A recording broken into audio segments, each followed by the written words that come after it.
Bonjour à tous, aujourd'hui on est avec Aurélien de Mototech 39 pour voir un petit peu comment on fait les réglages de base sur la moto pour que vous puissiez chez vous reprendre les infos et repartir sur une base saine, faire vos réglages en toute confiance et puis pourquoi pas faire préparer vos suspensions par la suite. Avant de continuer la vidéo, je préfère te prévenir. On est plus proche du podcast que du tuto express. Si tu veux juste des infos précises, les chapitres sont dispo dans la description. Sinon, reste avec Aurélien et moi pour profiter d'absolument toutes les infos et de toute son expérience en tant que préparateur. Bonjour, ouais, on est avec Ewen à l'atelier. Il nous a amené sa moto perso, donc on va faire un petit déroulé des points à contrôler et des étapes à faire pour avoir une moto saine et équilibrée sur la base des suspensions qui sont déjà dessus. Ok, donc là on est sur une moto d'occasion. Qu'est-ce qu'il y a à vérifier avant de commencer? La première chose, ça va être ce qu'on contrôle souvent à l'achat d'une moto, ça va être l'état des roulements. Je vais parler pour la partie Pour la suspension, on partie va pas faire suspension, tous oui. les détails d'une moto d'occasion. On va commencer par tous les roulements de la partie arrière, donc bras oscillants, biellette et les roulements qui sont sur l'amortisseur pour être sûr qu'il n'y ait déjà pas mécaniquement de grippage. Ok, Donc pour faire ça, c'est assez facile. On peut déjà, moto sur le trépied, on peut déjà saisir la roue arrière et voir s'il n'y a pas un petit jeu qui pourrait nous indiquer une usure, soit de la biellette, soit des roulements d'amortisseur. ok, donc ça c'est des pièces qu'on trouve assez facilement après des kits de roulement Oui. complet pour les biellettes. Au niveau de l'avant, À l'avant, il peut y avoir le jeu dans la colonne de direction. ok. Bon, ça influence pas directement le fonctionnement de la fourche, mais ça peut être quelque chose à contrôler parce qu'on peut ressentir dans le guidon soit un petit peu Un espèce de petit un claquement et claquement. tout qu'on pourrait imputer à la fourche alors qu'en fait il est lié au roulement de la colonne. Il y a aussi quelque chose qu'on peut contrôler sur une moto d'occasion au niveau de la fourche, c'est l'état d'usure des bagues et le jeu global de la fourche. Donc pour ça c'est facile, toujours la moto sur le trépied. On vient saisir les deux jambes de fourche au niveau de l'axe de roue avant et on fait des petits mouvements avant-arrière pour voir si on sent un jeu Ok, au niveau de la fourche. Un très léger jeu, ce serait assez normal, mais si ça fait un claquement, non. C'est ok. qu'il y a Vraiment entre les deux tubes, besoin voir de comment ça débuter. travaille. Ok. Il y a également deux, trois petites choses qu'on peut contrôler rapidement.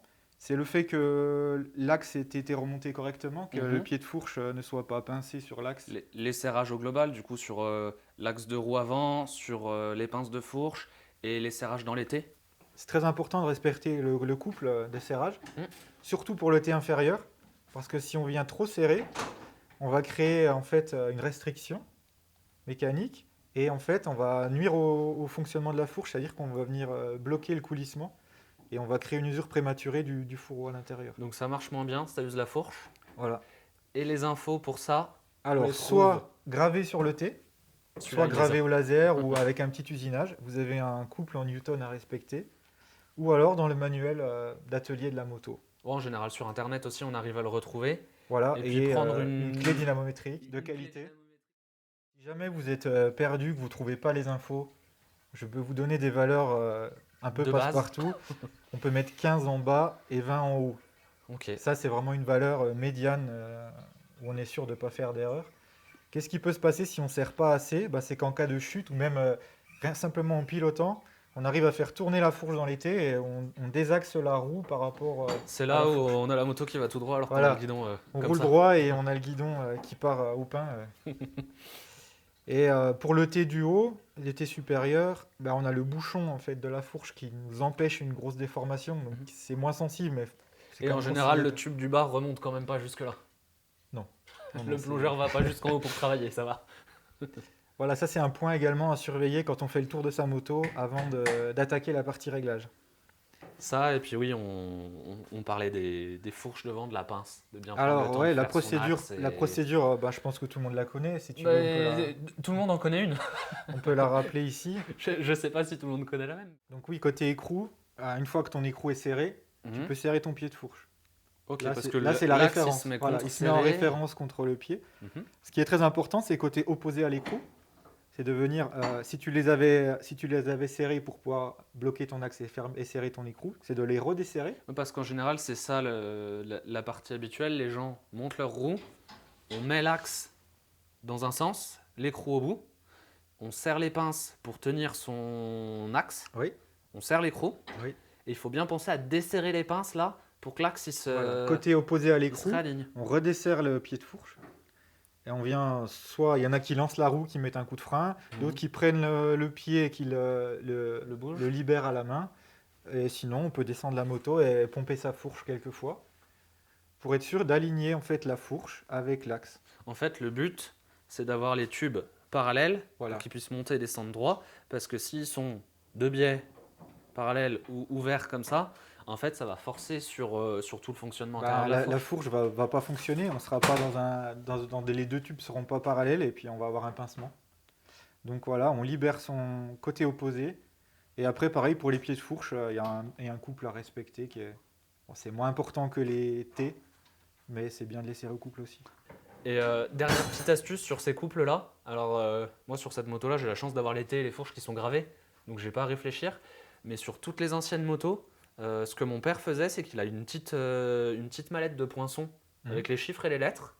Et on poinçonnait directement sur le T ou sur le pied de fourche La valeur de serrage. la valeur une fois qu'on l'avait trouvé dans le livre. Comme Ok. ça, plus besoin du livre, c'était noté dessus. Et puis, c'est aussi bien que ça soit noté, c'est une Ouais. tranquillité d'esprit.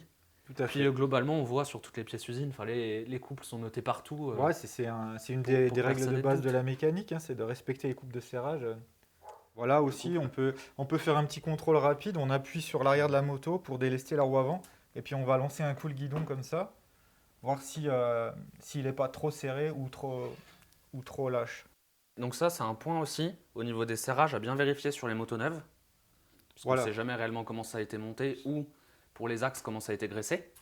C'est surtout après rodage, souvent ça se libère et ça demande à resserrer un petit peu. Et donc avant de régler ces suspensions justement sur une moto neuve, pour basculer sur une moto neuve, c'est bien de faire un rodage, de rouler un petit peu avec la moto, de faire travailler les suspensions pour tout se mettre en place, je suppose. Voilà, ça permet plusieurs choses. Ça permet le rodage, comme tu l'as dit, et ça permet aussi, avant de commencer à tout toucher, de prendre, on va dire, la température de la moto telle qu'elle a été conçue et prévue par le constructeur, parce que souvent, j'ai des personnes qui arrivent et qui commencent déjà à mettre des clics avant même d'avoir rodé les suspensions. Donc, bien souvent, on peut passer à côté d'un bon réglage en voulant aller trop vite aussi. Et puis du coup, ce qui peut être intéressant à faire, alors, il n'y a plus forcément les manuels d'atelier avec les motos, maintenant souvent ils sont à télécharger Ouais, ou aller voir c'est sur souvent internet. en ligne, oui. Mais repartir sur les réglages de base, revérifier le nombre de clics, remettre ce qui est dans le manuel par rapport à son poids, parce que ça permet de repartir aussi sur une base saine et Alors propre. ça, sur une moto d'occasion, je le conseille vraiment. Mm. Sauf après, s'il y a eu une préparation et que le préparateur a positionné des clics spécifiques, là, il faudrait essayer de se procurer la fiche de réglage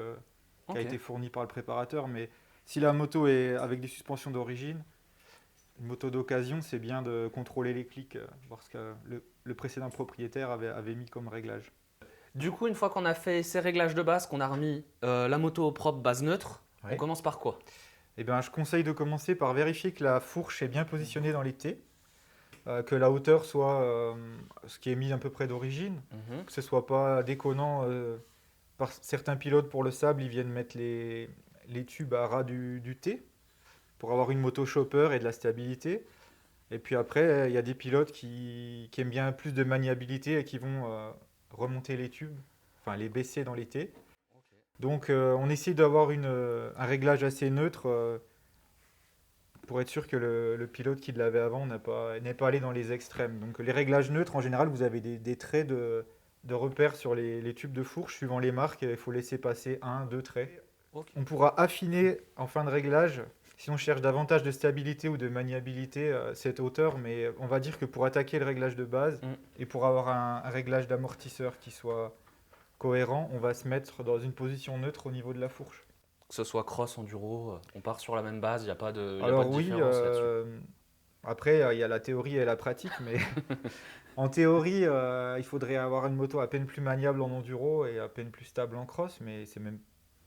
Ça dépend des goûts, des Voilà, réglages. Et c'est tout personnel corps, après, et puis Ok. ça dépend de la pratique. Si on parle d'enduro, c'est très vaste parce qu'on peut avoir du franchissement où les motos évoluent à vitesse lente dans des terrains trialisants, et puis après on peut aussi avoir des personnes qui font du cross-country ou quoi, et là c'est complètement différent. Étape suivante. Une fois qu'on a mis sa fourche dans une hauteur neutre au niveau des T, on va pouvoir passer sur le réglage du ressort d'amortisseur, de précharge, ce qui va nous déterminer la hauteur de travail de la moto. Donc il y a deux paramètres au niveau de la précharge. Il y a la dureté du ressort, son tarage, et il y a la précharge, ça veut dire que c'est la précontrainte qu'on lui met avec les bagues de réglage. Du coup, pour choisir ces ressorts, en général, les motos d'origine, alors là, on va parler plus sur 125, 250, 450. Pour les éducatifs, c'est toujours un peu différent. Mais les motos d'origine, c'est quoi la tranche de poids classique? C'est 75-85 Voilà, kilos. c'est ce que donnent les constructeurs. Après, on peut l'élargir un petit peu parce qu'à 2-3 kilos près, on ne va pas non plus nécessairement monter un ressort plus dur ou plus souple. On va dire que si vous êtes entre 72 et 85, 80, même jusqu'à 90 kilos, on peut rester sur la base du ressort d'origine. Et de toute façon, cette info-là, elle est dans le manuel Elle de est la dans le moto en manuel et général. puis on a un moyen de le vérifier après en faisant les mesures. Je te laisse expliquer comment on règle la précontrainte sur le ressort. Voilà, pour retendre ou détendre le ressort, il y a deux principes. Il y a le principe écrou contre écrou, comme sur cet amortisseur ici. Donc là, c'est tout simple. On vient dévisser la bague du haut et puis après revisser ou dévisser avec la bague du bas pour obtenir la valeur qu'on cherche. Et en fin de réglage, quand on a validé nos cotes, on vient rebloquer l'écrou supérieur ici. Donc pour ça, on peut utiliser différents outils. Soit on peut utiliser ici un chasse avec un embout spécifique pour ne pas endommager les écrous en alu. Ou alors, enfin, en plus du chasse, après, pour pouvoir tourner, on a des clés comme ça avec des ergots qui viennent se mettre dans les écrous. Quand on le fait à la maison, Oui. évitez de le faire avec un tournevis plat Voilà, trop c'est petit ou des choses comme ça voilà. parce que ça va vite marquer et C'est bien ce que abîmer je vous ai. C'est pour ça que j'ai montré l'outil également parce que là, on a un embout qui est en C'est du laiton bronze. ou en bronze et c'est un métal doux qui ne vient pas abîmer les écrous ici. Donc, une tige en alu, c'est Un grand l'idéal. jet en bronze, Voilà, des un choses jet. comme ça. Il faut du métal doux pour ne pas venir endommager vos écrous. Ok. Deuxième système qu'on voit beaucoup chez KTM, Husqvarna Gaz, c'est un système de bague pivotante avec juste un écrou ici qui vient serrer la bague sur l'amortisseur. Vous avez une clé de 4 mm ici avec un collier, vous venez dévisser la clé, ça va libérer le collier et après on peut serrer ou desserrer sans contrainte l'écrou principal qui vient précharger le ressort. Quand on a atteint la bonne cote, on remet un petit coup de clé sur la bague pour la serrer. Ok, et du coup, il y a certains amortisseurs aussi qui ont des systèmes de précharge à vis. Voilà, là on est sur un amortisseur Trax, Super Trax exactement, de chez WP. Et là on retrouve un système de précharge qu'on appelle précharge rapide. Donc là il est monté d'origine sur ces amortisseurs. Et avec une clé en T de 8, tout simplement, en tournant cette vis ici, si on serre, on vient précharger le ressort, si on desserre, on déprécharge. Par contre, c'est très démultiplié, donc il ne faut pas hésiter à faire beaucoup de tours pour avoir un Ok. effet significatif. Voilà. Bon, bah, nickel. On sait comment le régler. Enfin, on sait comment on agit sur l'amortisseur pour le régler. Maintenant, la question, c'est les mesures. Comment on prend? Où est-ce qu'on les prend? Qu'est-ce qu'on fait? Le principe de base, on prend un repère sur le garde-boue arrière à l'aplomb de l'axe de la roue. Ça va nous donner un repère. Une première mesure. On peut mettre un petit coup de marqueur, un petit point de feutre, quelque chose. Voilà, on se met à l'aplomb ici. Après, au niveau des outils pour le faire, on peut prendre un simple mètre à ruban. On peut prendre une règle de mesure, comme on peut trouver chez pas mal de fournisseurs. Ou alors, le top du top, c'est le slacker ici. C'est un appareil qui mesure les précharges de manière automatique et numérique. Ouais, si on n'a pas celui-là, c'est bien de rajouter un papier, un crayon. Voilà. Parce que sinon, on finit toujours par oublier sa mesure, par pas être sûr. Et... Si on le fait à l'ancienne avec un mètre à ruban, effectivement, on se prend un petit bout de papier, un stylo, et on va noter les trois mesures qui nous permettent de déterminer la précharge. Donc nous ici, on va le faire avec le slacker, mais on expliquera les détails pour le faire à la main. Donc on positionne l'appareil.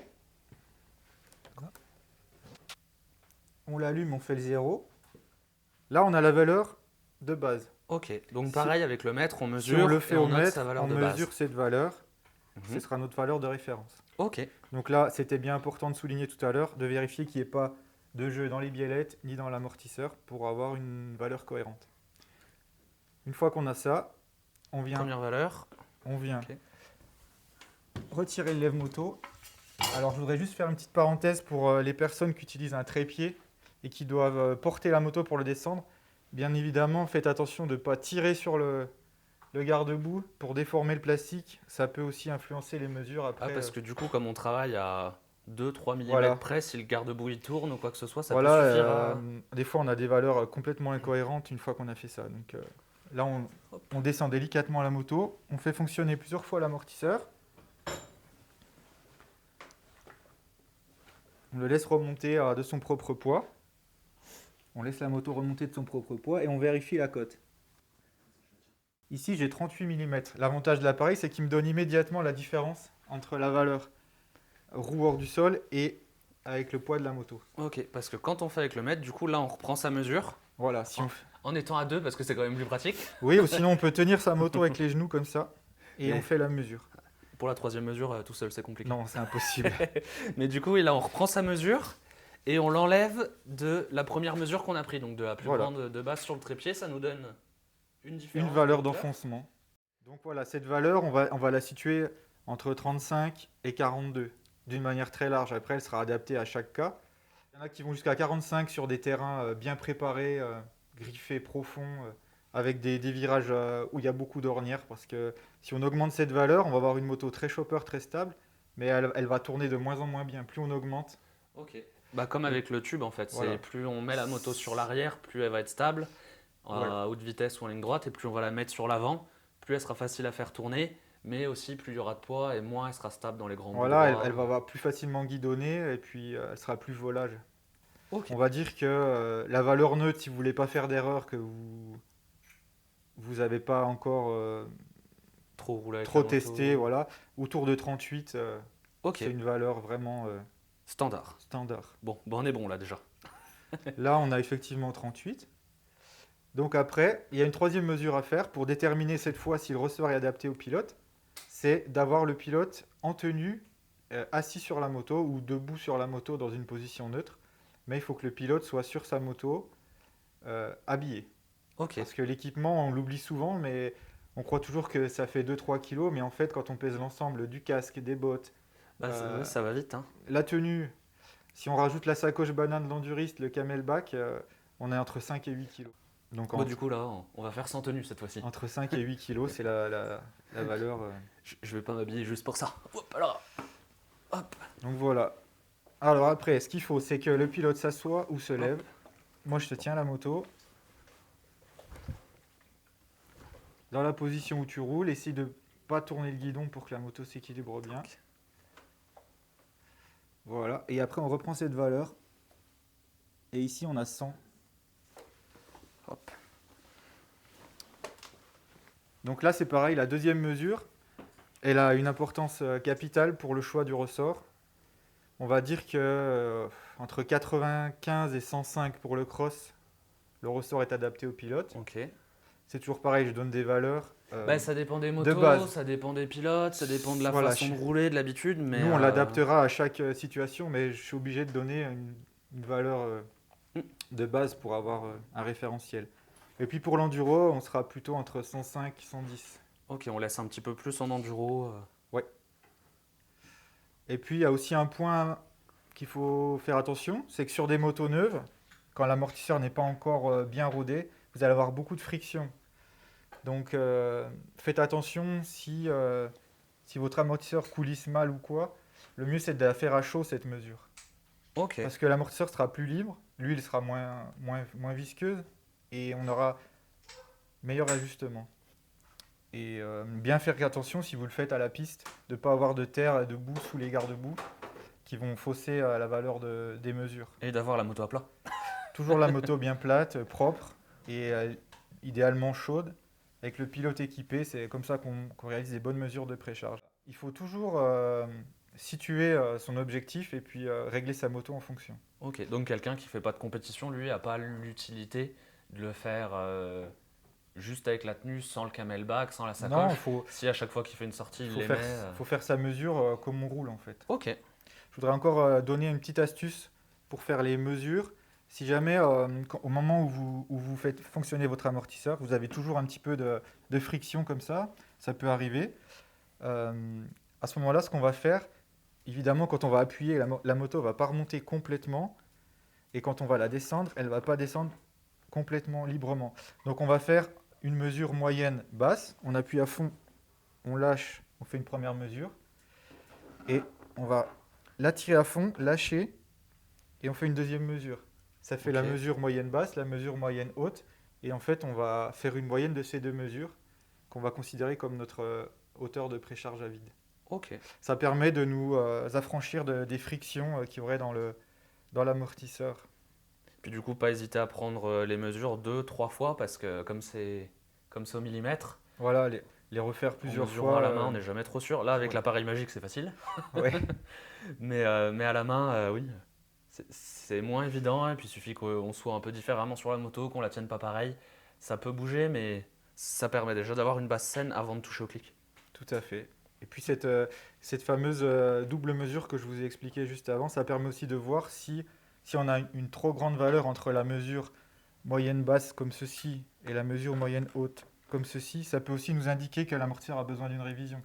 Parce Ok. qu'il y a peut-être une pièce endommagée ou mécaniquement quelque chose qui Ouais, coince s'il au a une niveau des fuite interne ou biellettes. quelque chose comme ça ça Bah, peut jouer souvent, s'il y sur. a une fuite, on va vers le plus souple, donc Ok. on devrait être plus libre, mais ça peut indiquer mécaniquement un problème dans les biellettes ou dans l'axe de bras oscillant également. Si on a un trop gros delta entre ces deux valeurs, donc là, on s'adresse plus à des gens déjà un peu plus chevronnés qui cherchent vraiment la petite bête, mais c'est important de le faire aussi. Ok. Bon, bah, du coup, pour le SAG, je pense qu'on Bon, a fait le tour.